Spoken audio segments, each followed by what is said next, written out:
गजेंद्र और ग्राहक की मुक्ति की कथा। बैकुंठ के द्वारपाल जय और विजय पूर्व जन्म के कौन थे? क्षीर सागर में एक त्रिकूट नामक एक प्रसिद्ध एवं श्रेष्ठ पर्वत था। उसकी ऊंचाई आसमान छूती थी। उसकी लंबाई चौड़ाई भी चारों ओर काफी विस्तृत थी। उसके 3 शिखर थे, पहला सोने का, दूसरा चांदी का, तीसरा लोहे का। इनकी चमक से समुद्र, आकाश और दिशाएं जगमगाती रहती थीं। इनके अलावा उसकी और कई छोटी चोटियां थीं जो रत्नों और कीमती धातुओं से बनी हुई थीं। सब ओर से समुद्र की लहरें आकर इस पर्वत के निचले भाग से टकराती, जिससे प्रतीत होता था कि समुद्र इसके पांव पखार रहा था। पर्वत की तलहटी में तरह तरह के जंगली जानवर बसेरा बनाए हुए थे। इसके ऊपर बहुत सी नदियां और सरोवर भी थे। इस पर्वतराज त्रिकूट की तराई में एक तपस्वी महात्मा रहते थे, जिनका नाम वरुण था। महात्मा वरुण ने एक अत्यंत सुंदर उद्यान में अपनी कुटी बनाई थी। इस उद्यान का नाम ऋतुमान था। इसमें सब और अत्यंत ही दिव्य वृक्ष शोभा पा रहे थे, जो सदा फलों फूलों से लदे रहते थे। इस उद्यान में एक बड़ा सा सरोवर भी था, जिसमें सुनहले कमल भी खिले रहते थे तथा विविध जात के कुमुद, उत्पल, शतदल कमल अपनी अनूठी छटा बिखराते रहते थे। इस चक्रवाक, हंस, चक्रवाक और सारस आदि पक्षी झुंड के झुंड भरे हुए थे। मछली और कछुओं के खिलवाड़ से कमल के फूल जो हिलते थे, उससे उसका पराग झड़कर सरोवर जल को अत्यंत सुगंधित कर देता था। कदम्ब, नरकुल, बेंत, बेन आदि वृक्षों से यह घिरा रहता था। कुंद, कुरबक, अशोक, सिरस, वन मल्लिका, सोन जूही, नाग, हर श्रृंगार, मल्लिका, सतपत्र, माधवी और मोगरा आदि सुंदर सुंदर पुष्प वृक्षों से प्रत्येक ऋतु में यह महात्मा वरुण का सरोवर शोभायमान रहता था। क्षीर सागर से त्रिकूट पर्वत पर सब कुछ ठीक ठाक चल रहा था। एक बार एक दर्दनाक घटना घट गई। इस पर्वत के घोर जंगल में एक विशाल मत वाला हाथी रहता था। वह कई शक्तिशाली हाथियों का सरदार था। उसके पीछे बड़े बड़े हाथियों के झुंड चलते थे। इस गजराज से, उसके महान बल के कारण, बड़े बड़े हिंसक जानवर भी डरते थे। किंतु एक बात यह भी थी कि उसकी कृपा से लंगूर, भैंसे, भेड़िए, हिरण, रीछ, बनैले कुत्ते, खरगोश आदि छोटे जीव निर्भय होकर घूमा करते थे, क्योंकि उसके रहते कोई भी हिंसक जानवर उस पर आक्रमण नहीं करने का साहस करते थे। गजराज मदमस्त था। उसके सिर के पास से टपकते मद का पान करने के लिए भंवरे उसके साथ साथ गूंजते जाते थे। एक दिन बड़े जोर की धूप थी। वह प्यास से व्याकुल हो उठा। अपने झुंड के साथ वह उसी सरोवर में उतर पड़ा और त्रिकूट की तराई में स्थित था। जल उस समय अत्यंत शीतल एवं अमृत के समान मधुर था। पहले तो उस गजराज ने अपनी सूंड से उठाकर जी भर के इस अमृत सदृश जल का पान किया। फिर उसमें स्नान करके अपनी थकान मिटाई। इसके पश्चात उसका ध्यान जल क्रीड़ा की ओर गया। वह अपने सूंड से पानी भर भर कर अन्य हाथियों पर फेंकने लगा और दूसरे भी वही करने लगे। मदमस्त गजराज सब कुछ भूलकर जल क्रीड़ा का आनंद उठाता रहा। उसे पता नहीं था कि उस सरोवर में एक बहुत बलवान ग्राह भी रहता था। उस ग्राह ने क्रोधित होकर उस गजराज के पैर को जोर से पकड़ लिया और उसे खींचकर सरोवर के अंदर ले जाने लगा। उसके पैने दांतों के गड़ने से गजराज के पैर को रक्त का प्रवाह निकल आया, जिससे वहां का पानी लाल हो गया। उसके साथ के हाथियों और हथिनियों को गजराज की इस स्थिति पर बहुत चिंता हुई। उन्होंने एक साथ मिलकर गजराज को जल से बाहर खींचने का प्रयास किया, किंतु वे इसमें सफल नहीं हुए। वे घबराकर जोर जोर से चिंघाड़ने लगे। इस पर दूर दूर से आकर हाथियों के कई झुंडों ने गजराज के झुंडों से मिलकर उसे बाहर खींचना चाहा, किंतु यह सम्मिलित प्रयास भी विफल रहा।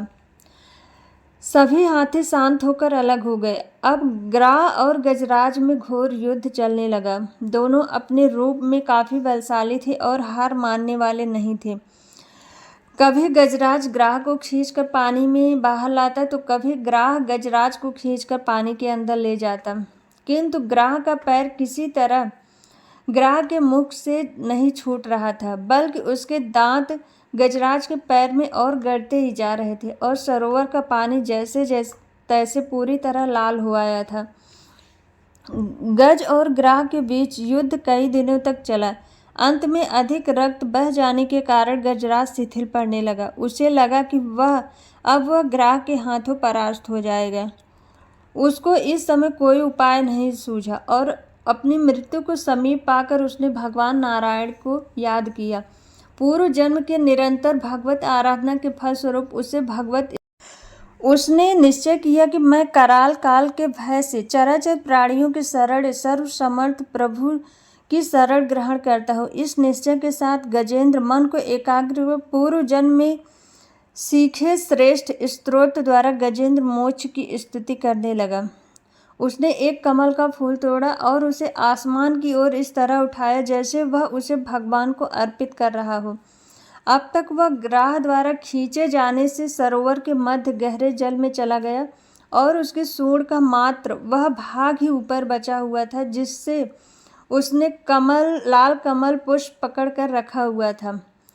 उसने अपनी शक्ति को पूरी तरह से भूलकर और अपने को पूरी तरह असहाय घोषित कर नारायण को पुकारा। भगवान समझ गए कि इसे अपनी शक्ति का मद चला गया है और वह पूरी तरह से मेरठ शरणागत है।